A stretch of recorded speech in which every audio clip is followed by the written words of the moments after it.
بسم اللہ الرحمن الرحیم۔ اللہ کے نام سے شروع جو نہایت مہربان اور رحمت والا ہے۔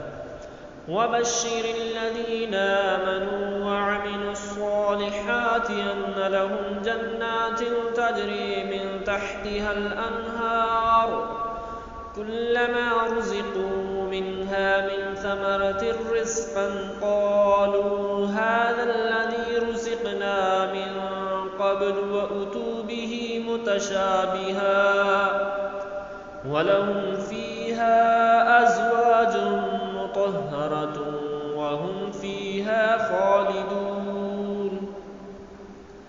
اور ان لوگوں کو خوشخبری دو جو ایمان لائے اور انہوں نے اچھے عمل کیے کہ ان کے لیے ایسے باغات ہیں جن کے نیچے نہریں بہہ رہی ہیں۔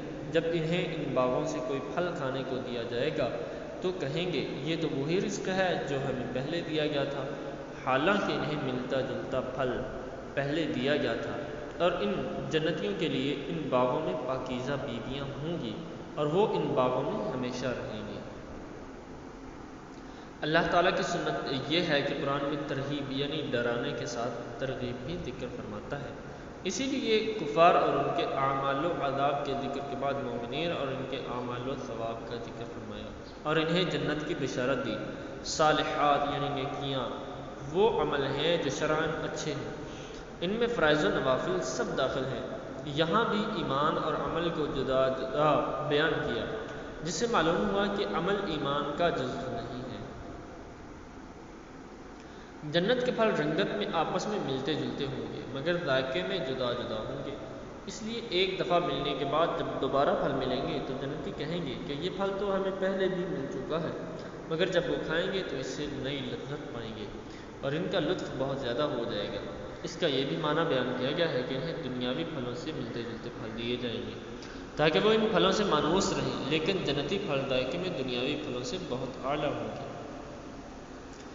جنتی بیویاں خواہ حوریں ہوں یا اور سب کی سب تمام ناپاکیوں اور گندگیوں سے مبرہ ہوں گی، نہ جسم پر میل ہوگا نہ کوئی اور گندگی، اس کے ساتھ ہی وہ بد مزاجی اور بد اخلاقی سے بھی پاک ہوں گی۔ جنتی نہ کبھی فنا ہوں گے اور نہ جنت سے نکالے جائیں گے، لہذا جنت اور اہل جنت کے لیے فنا نہیں ہے۔ ان اللہ لا يستحيي ان يضرب مثلا ما بعوضة فما فوقها فأما الذين آمنوا فيعلمون أنه الحق من ربهم وأما الذين كفروا فيقولون ماذا أرانا الله بهذا مثلا يضل به كثيرا ويهدي به كثيرا وما يضل به إلا الفاسقين۔ بے شک اللہ اس سے حیا نہیں فرماتا کہ مثال سمجھانے کے لیے کیسی ہی چیز کا ذکر فرمائے، مچھر ہو یا اس سے بڑھ کر۔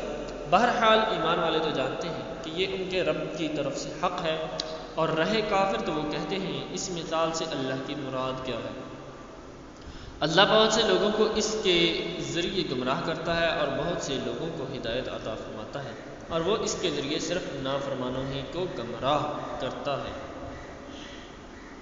جب اللہ تعالیٰ نے سورہ بقرہ کے دوسرے رکوع میں منافقوں کی دو مثالیں بیان فرمائیں تو منافقوں نے یہ اعتراض کیا کہ اللہ تعالیٰ کی شان اس سے بلند تر ہے کہ ایسی مثالیں بیان فرمایا، اور بعض علماء نے فرمایا کہ جب اللہ تعالیٰ نے کفار کے معبودوں کی کمزوری کو مکڑی کے جالوں وغیرہ کی مثال سے بیان فرمایا تو کافروں نے اس پر اعتراض کیا۔ اس کے رد میں یہ آیت نازل ہوئی۔ چونکہ مثالوں کا بیان حکمت کے مطابق اور مضمون کو دل نشین کرنے والا ہوتا ہے اور ماہرین کلام کا یہ طریقہ ہے، اس لیے مثال بیان کرنے پر اعتراض غلط ہے۔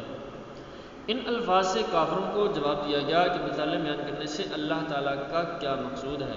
نیز مومنوں اور کافروں کے مقولے اس کی دلیل ہیں کہ قرآنی مثالوں کے ذریعے بہت سے لوگ گمراہ ہوتے ہیں جن کی عقلوں پر جہالت کا غلبہ ہوتا ہے اور جن کی عادت صرف ضد، مقابلہ بازی، انکار اور مخالفت ہوتی ہے، اور کلام کے بالکل معقول، مناسب اور موقع محل کے مطابق ہونے کے باوجود وہ اس کا انکار کرتے ہیں۔ اور انہی مثالوں کے ذریعے اللہ تعالیٰ بہت سے لوگوں کو ہدایت دیتا ہے جو غور و تحقیق کے عادی ہوتے ہیں اور انصاف کے خلاف بات نہیں کہتے، جو جانتے ہیں کہ یہ حکمت یہی ہے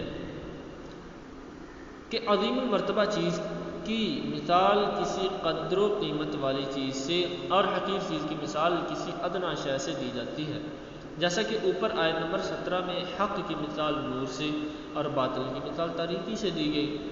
نزول قرآن کا اصل مقصد تو ہدایت ہے، لیکن چونکہ بہت سے لوگ اپنی کم فہمی کی وجہ سے قرآن کو سن کر گمراہ بھی ہوتے ہیں، لہذا اس اعتبار سے فرمایا کہ قرآن کے ذریعے بہت سے لوگ گمراہ ہوتے ہیں۔ شریعت میں فاسق اس نافرمان کو کہتے ہیں جو کبیرہ گناہ کا مرتکب ہو۔ فسق کے 3 درجے ہیں۔ ایک تغابی، وہ یہ کہ آدمی اتفاقیہ کسی کبیرہ گناہ کا مرتکب ہو جائے اور اس کو برا ہی جانتا رہے۔ دوسرا انہما، کہ کبیرہ گناہوں کا عادی ہو گیا اور اس سے بچنے کی پرواہ نہیں کرتا ہے۔ تیسرا جحود، کہ حرام کو اچھا جان کر ارتکاب کرے، اس درجہ والا ایمان سے محروم ہو جاتا ہے۔